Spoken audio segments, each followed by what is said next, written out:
ముగిస్తా ఉన్న జై పాయల్ శంకర్ గారు.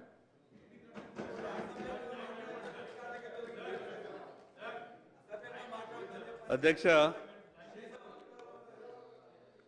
మాట్లాడే అవకాశం ఇచ్చినందుకు మీకు ప్రత్యేకంగా ధన్యవాదాలు. పాయల్ శంకర్ గారు ఒక్క నిమిషం. ఫ్లోర్ లీడర్లకు 30 నిమిషాల టైం కేటాయించినాము. సాధారణ సభ్యులకు అందరికీ గౌరవ సభ్యులకు 5 నిమిషాలు.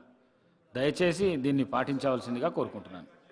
పాయల్ శంకర్ గారు. సార్ మాది సార్ మా పార్టీ సమయంగా భావించి మాకు అరగంట సమయం ఇస్తేనే అది న్యాయం చేసినట్టు అవుతారు. అంటే నన్ను సభ్యుడిగా కాకుండా పార్టీ సమయంగా భావించండి. అధ్యక్ష, ముందుగా మీకు ధన్యవాదాలు. ఈ కాళేశ్వరం ప్రాజెక్టు గురించి చర్చ వచ్చినప్పుడల్లా శాసనసభలో ఈ పెద్ద పెద్ద స్క్రీన్లు ప్రత్యక్షమవుతాయి. నేను ఇంతకుముందు కూడా టీవీలలో చూసినట్టు నాకు గుర్తున్నది. ఇంకొక విషయం ఏంటంటే ఈ పదే పదే ఒక పదం వాడుతున్నారు. ఆ పదానికి ఈ శాసనసభకు ఎందుకు అంత అవినాభావ సంబంధం ఉన్నది అర్థమైతలేదు. ఆ పదం వాడడం తప్పు అని అందరికీ తెలిసినా ఇటు నుంచి కానీ అటు నుంచి కానీ అదే పదాన్ని పదే పదే వాడే ప్రయత్నం చేస్తూ ఈ రెండు రాజకీయ పార్టీలు ఆ పదం ద్వారానే ప్రజల దృష్టిని ఆకర్షించాలని ప్రయత్నం చేస్తున్నాయేమో మాకైతే అర్థమైతలేదు. అధ్యక్ష, పొద్దున ఈరోజు నేను 6 గంటలకు మా ఇంటికి ఫోన్ చేసిన ఆదిలాబాద్కు.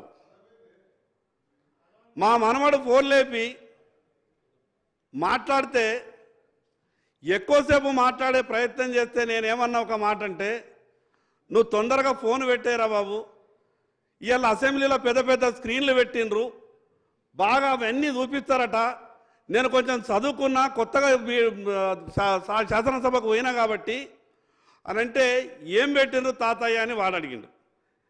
ఏమో పెద్ద పెద్ద స్క్రీన్లు పెట్టిండ్రు అంటే వాడు అన్న మాటలు ఏంటంటే, మీకు సినిమాలు గిన చూపిస్తారా శాసనసభలు అన్నాడు.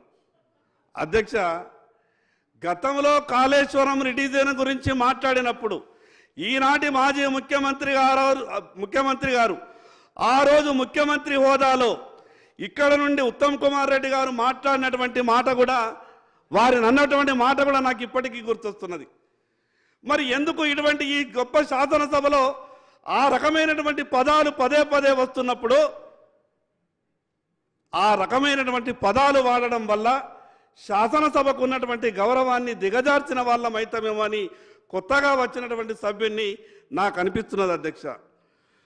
అధ్యక్ష, టిఆర్ఎస్ ప్రభుత్వం ఆలోచన విధానం చూస్తే కూడా గతంలో కాంగ్రెస్ ప్రభుత్వం ఆలోచన విధానాన్ని చూస్తే గతంలో టిఆర్ఎస్ పార్టీ తప్పులు చేసిందని లేదా వాళ్ళు ఏమైనా పాపాలు చేసిందని